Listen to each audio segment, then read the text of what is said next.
Live from WRAL News headquarters in Raleigh, your number one source for local news. WRAL News, coverage you can count on. Our two big weather makers this week, really nice warm spring temperatures, but the potential for severe storms on Sunday. I'll walk you through it. Cuts to education, the warnings Wake County school leaders are giving as the U.S. Department of Education begins layoffs to half of its workforce. Plus, school bus crash. An I-40 exit that was closed for hours last night is back open this morning. The new information we've learned overnight about injuries in this. State of the state. Governor Josh Stein will deliver his first major address tonight. Some of the key issues he's expected to focus on in the speech. Good morning, everyone. It is 6 o'clock. We're glad you're up with us so we can help you get your Wednesday started. It is going to feel warm again. I'm Renee Chu. Yeah, I'm Chris Levingood. Yes, it will start to feel warm again. And I'm looking forward to it, though we have a little possible activity this weekend. I'm willing to go through that, though. We have Elizabeth Gardner tracking your forecast today. You know, we get into March and we see so many things. We see nice warm temperatures, a lot of different days. We also sometimes start to see the pollen, and it is severe weather season. So it gets to be a pretty busy weather time for us. Temperatures, of course, winds in the, say around 15 to 20 miles per hour later on today. I mean that we do have high fire danger. We've seen a lot of that over the last couple of weeks. We just haven't seen a whole lot of rain, but we should see a good bit on Sunday. So again, you just want to avoid any outdoor burning for today. Look at this gorgeous moon. It's not full until Friday, but it's looking gorgeous hanging over our area this morning. That's a look at it here in North Hills. It is 50 degrees. We have a southwest wind at 3 miles per hour. We dropped to 39 in Roxborough, but it's 50 in Durham, 43 in Fayetteville, 46 in Goldsboro. So wide range in our temperatures this morning. We climb into the low 80s for the second time this year. And of course, coming up, we're going to talk more about our severe weather threat for Sunday. Chris? Elizabeth, 6:01, we've got a vehicle fire there on I-440 near Lake Boone Trail. Just kind of looking at Google Maps. If you were to go to the west, there'd be the CVS, the UNC Rex Hospital. There's a sushi Thai restaurant there as well. So no major delays right there on I-440. We'll keep tabs on that, let you know if that changes. Meanwhile, I-40 at Carytown Boulevard, you see things are pretty quiet. The Bradford trees, those are starting to bloom as well due to that warmth. But all things considered, no major delays across the area. We'll let you know if that changes all throughout the morning. Chris, thank you. New this morning, 25% tariffs on all steel and aluminum imports are now in effect. They come as fears of an economic slowdown are growing. WRAL's Kelsey Coffey joins us live from Cary. Kelsey, we're expecting a report this morning that will give us some insight on how this is hitting people at the grocery store. Yes, Renee, this morning we'll get a closer look at how inflation could impact the prices you pay here at the grocery store. And those new tariffs going into effect today could lead to some price hikes. 25% tariffs on all steel and aluminum imports start today. That means auto prices could go up. Prices could also rise for items like appliances, medical devices, and beverage cans. NC State economist Andrew Greenland says we likely won't see the full impact of tariffs in today's inflation report. They've only created a small increase in prices for now, but bigger increases could come later. Greenland says higher fuel prices may be on the way. Now Canada has stated that they're going to be putting export taxes. So even if the U.S. is not in a position where we want to continue tariffing Canadian fuel, they're actually using it as a negotiating tool to put a tax on exports to make it even tougher to get out. Looking ahead to how the Fed could respond to today's inflation report, Greenland says they're in a complicated position right now because we could potentially be headed for a recession. He says that they likely won't lower interest rates, though. So we'll be sure to keep you updated on when that inflation report is released this morning at 8:30. Kelsey Coffey, WRAL News, live in Cary. Well, a fire severely damaged 2 homes in Raleigh. A WRAL viewer sent us this video you see here of flames around 10:30 last night. And this is on English Oaks Drive near Lynn Road, if you're familiar with that. It took crews about 20 minutes to get the flames under control once they arrived. One firefighter suffered a minor injury during the response. And we are working to learn how many people in total were affected by this fire. The cause of that fire, that's still being investigated. Now, Kelsey just talked about the tariffs happening now in the WRAL Live Center. We've been checking stock futures because the markets have been really in a state of flux as a result of these talks of tariffs all around the world. But right now this morning, stock futures are actually rallying. You can see the Dow on the plus side, more than 200 points. S&P and NASDAQ also in the green as well. The European Union also getting in on these discussions, announcing this morning retaliatory tariffs on produce from Republican-led states, adding to the transatlantic tensions. We'll keep monitoring these numbers here in the WRAL Live Center. Ken, thank you. Just after midnight, the exit ramp from I-40 East onto Rock Quarry Road reopened after a crash involving a school bus had it shut down for nearly 7 hours. The crash left 2 vehicles damaged and a third crushed. 3 people were hurt, including the bus driver. We know at least one of those people has been released from the hospital. Another is listed in stable condition. No children were on the bus at the time of the crash. Raleigh police are working to learn who was at fault. This morning, lawmakers will consider a bill inspired by fallen Raleigh police officer Gabriel Torres, and they'll discuss this at the state legislature. WRAL's Laura Levine is outside the state legislature building, and Laura, this is a bill that a lot of people have been waiting to see a little more progress with. Chris, absolutely. Good morning. Now, this isn't the first time legislation related to this has been introduced. However, this morning, the House committee will review that bill inspired by that fallen police officer. Of course, we're talking about Gabriel Torres. He was an RPD officer who was shot and killed in the Hedingham shooting in 2022. He was killed in his own driveway on his way in to work that day. State law doesn't currently extend death benefits to law enforcement officers on their way to or from work. Torres, his wife and daughter were able to win a death benefit claim, but only after a 2-year legal battle. The Gabe Torres Act would make it clear in state law that an officer on their way to or from work is eligible for death benefits if they die in the line of duty. Now, the state house passed a similar bill in 2023, but the Senate did not give it a hearing. So today we will continue to follow what happens with this bill with the House committee meeting this morning. Laura Levine, WRAL News, live in Raleigh. Tonight, Governor Josh Stein will deliver his first State of the State address. He plans to highlight his efforts to help Western North Carolina's recovery from Helene. Victims of the storm are expected to be in attendance. Stein is also expected to highlight educators from across the state. He's calling on the Republican-controlled legislature to fund his priorities around education, workforce development, families, and children.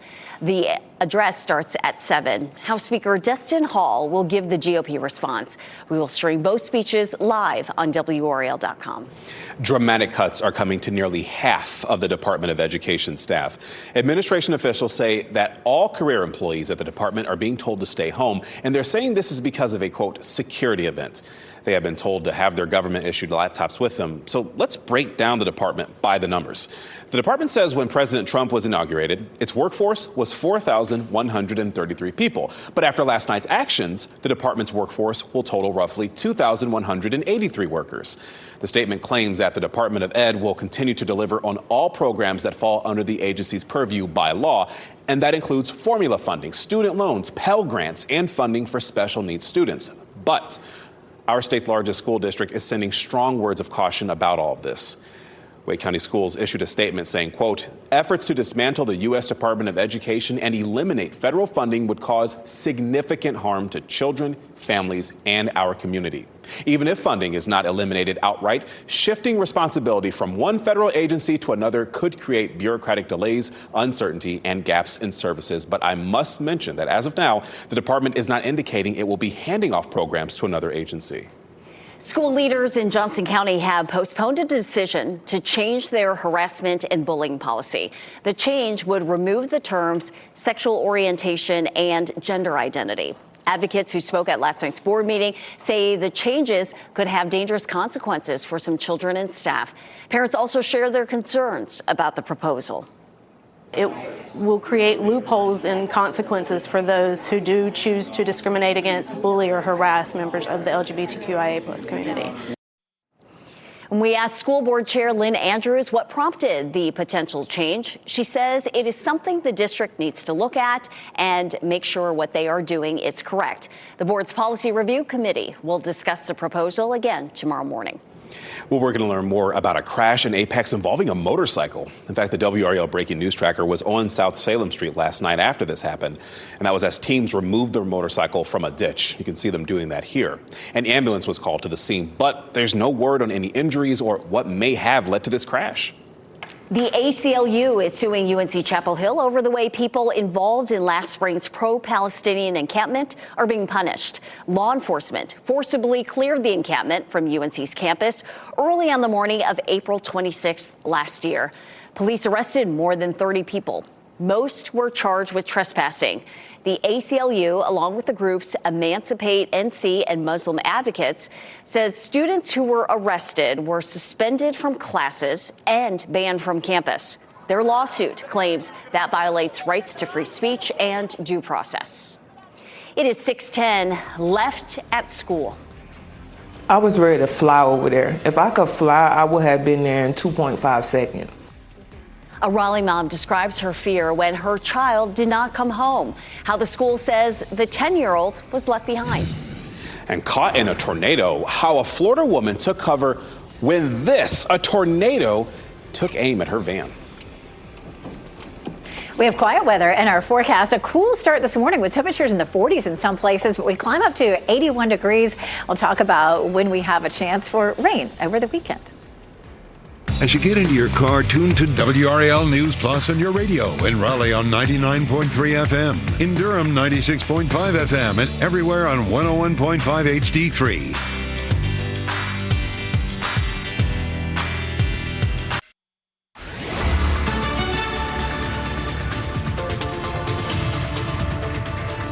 6:13, we're going to start with cool temperatures this morning, but warm up to around 80 degrees.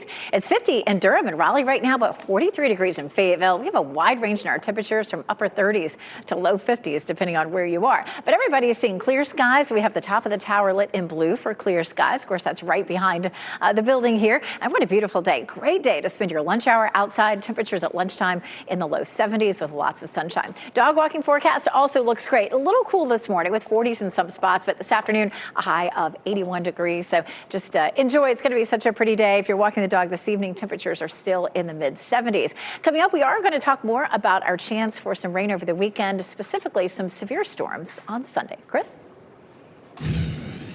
Elizabeth, this morning, new into the WRAL traffic center, there's a wreck on I-540 eastbound toward Glenwood Avenue. Reportedly, a car that had crashed into a tree. One of the alternate routes that you can take if you're heading eastbound on I-540 would be Aviation Parkway. We'll give you a look at least I-40 on Aviation Parkway, and so far, things are looking to be pretty smooth sailing, but that is one of the wrecks and incidents that we're going to be following in the traffic center this morning. Speaking of Aviation Parkway, don't really need to fly anywhere with Elizabeth's forecast, 81 degrees. Yeah, nothing to complain about in that regard. Thanks, Chris. Another story that we're following, new surveillance video shows what appears to be the missing University of Pittsburgh student in the Dominican Republic, and it shows her at her last known location. Police confirm this video shows Sudiksha Kananki just before she disappeared last Thursday. And you can see her and her friends headed towards the beach around 4:15 in the morning. Investigators say the group returned to the resort in Punta Cana about 40 minutes later, but Kananki stayed behind with a 24-year-old man. Investigators say he returned to the hotel alone and has since changed his story over time. The National Transportation Safety Board wants to ban helicopter flights near Reagan National Airport.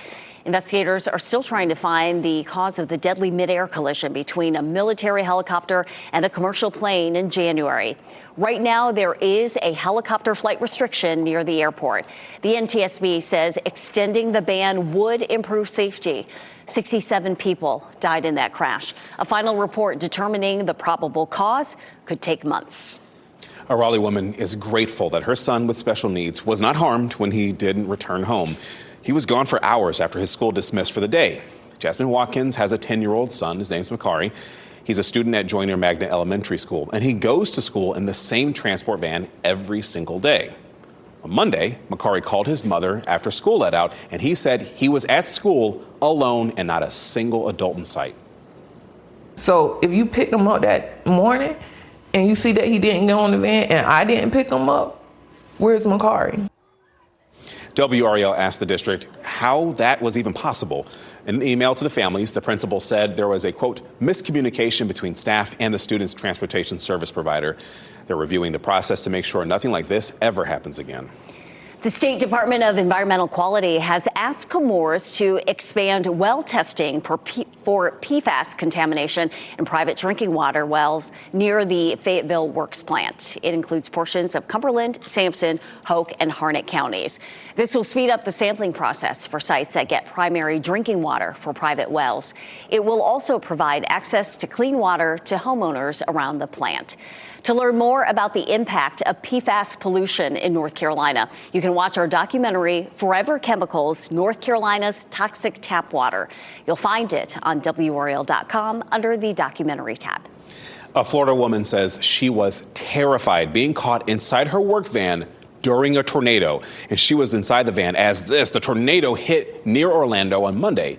She says she took cover inside the vehicle as the tornado shook it from side to side. And when the tornado finally passed, she says she became so emotional.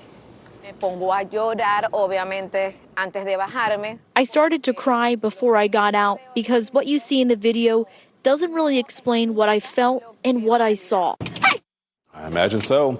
The National Weather Service confirmed that tornado was an EF2 with wind speeds of up to 120 miles per hour, Renee. Goodness. Such a terrifying experience. Glad she's okay. We are grateful for our quiet weather. Yesterday was so fabulous. Elizabeth, Elsa, and I, we went and took a walk around Shelley Lake, and lots of people were out as well. Everyone just wants to get out and enjoy it. You know, this is just Goldilocks weather for us. You know, as we get through the next couple of months, we'll add a few things. It'll get a little warmer. It'll get more humid. There'll be more bugs out. So this time of year, you know, these days that are, you know, upper 70s to around 80 with the low humidity are almost perfect. I'll show you why it's not quite perfect coming up.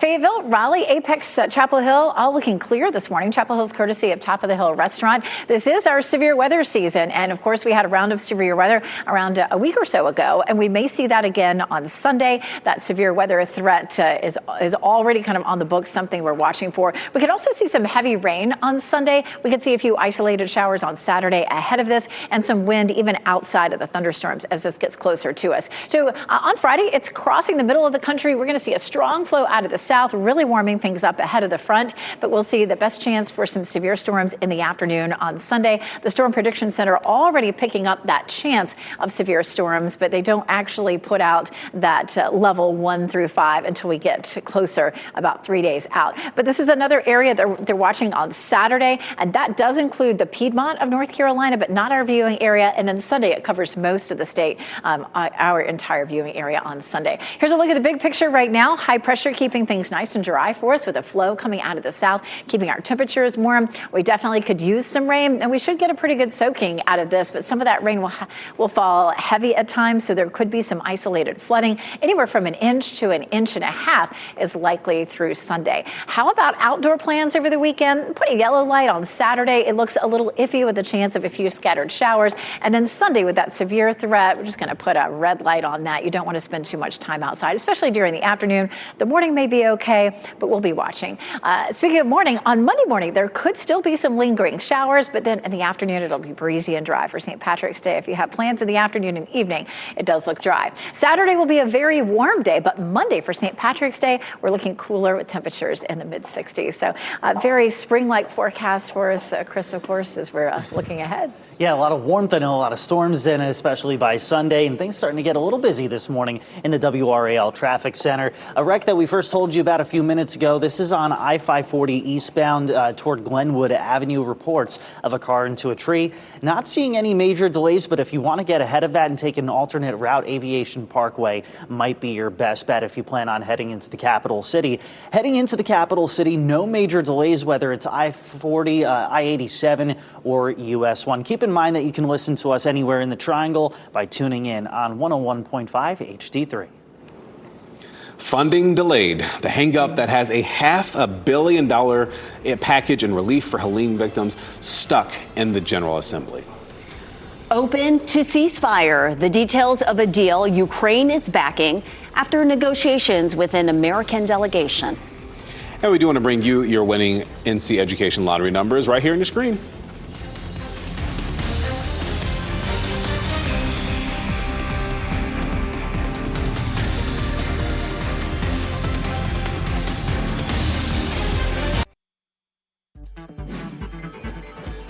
This What's Trending report, sponsored by Rug & Home. In What's Trending today, Max is giving us a look at the upcoming season of the show Hacks. So take a look at this clip from the new trailer. You're not going to beat her at her own game. Nobody beats Deborah. The Emmy-winning comedy stars Jean Smart and Hannah Einbinder as Deborah Vance and Ava Daniels. They face off in contentious moments on the set of Deborah's new talk show. Hacks returns April 10th. Yeah, I haven't seen this yet, but I love Jean Smart so much. Every time she is in a scene, either in any show she's in, she just steals it, I feel like. And she's 73. I love that she's in her prime right now and playing these wonderful roles, memorable roles. And doing a great job and award-winning. Mm-hmm. All right, Leah Michelle has a new tour, and it's going to be in Durham. In fact, it'll start in Durham. The Glee star announced her Straight from Carnegie Hall tour, and the first show is at the DPAC. That's May 5th. And tickets go on sale on Friday. I was a big Glee geek back in the day, and I love her voice. Her reputation kind of took a hit with her former co-workers, saying she's kind of a diva and all that. But look, she does have a beautiful voice. She did great in Funny Girl, and she's going to be singing some songs from Funny Girl and Glee in this show. Yeah, she's been taking Broadway by storm for sure. So if you love downtown Cary Park, it's time for you to show your support. The Nest Play area was nominated for USA Today's 10 Best Public Playgrounds, and you can vote for the best one now through April 7th. If you screenshot the We Appreciate Your Vote page after submitting your online vote, you can visit guest services at the park for a special sticker. Get your tax questions answered for free with Tax Pros on Call. WRAL's 5 on Your Side and the North Carolina Society of Enrolled Agents are teaming up to help you with your taxes. This coming Tuesday from 4 until 7 p.m., federally licensed tax professionals will be taking your calls, answering your questions for free. So get your question ready for Tax Pros on Call on Tuesday. Time is 6:26. Off the table, the USDA is cutting $1 billion in funding to food banks and schools. How that loss is already being felt here in the Triangle. And it's a cool start out there this morning. Look at this moon that's starting to set here over Lake Gaston. Coming up, we'll talk about how you can watch our total lunar eclipse on Friday morning. And Tar Heels take the court. UNC will play in the quarterfinals of the ACC tournament today. We'll tell you about the matchup as they find themselves on the bubble for the NCAA tournament.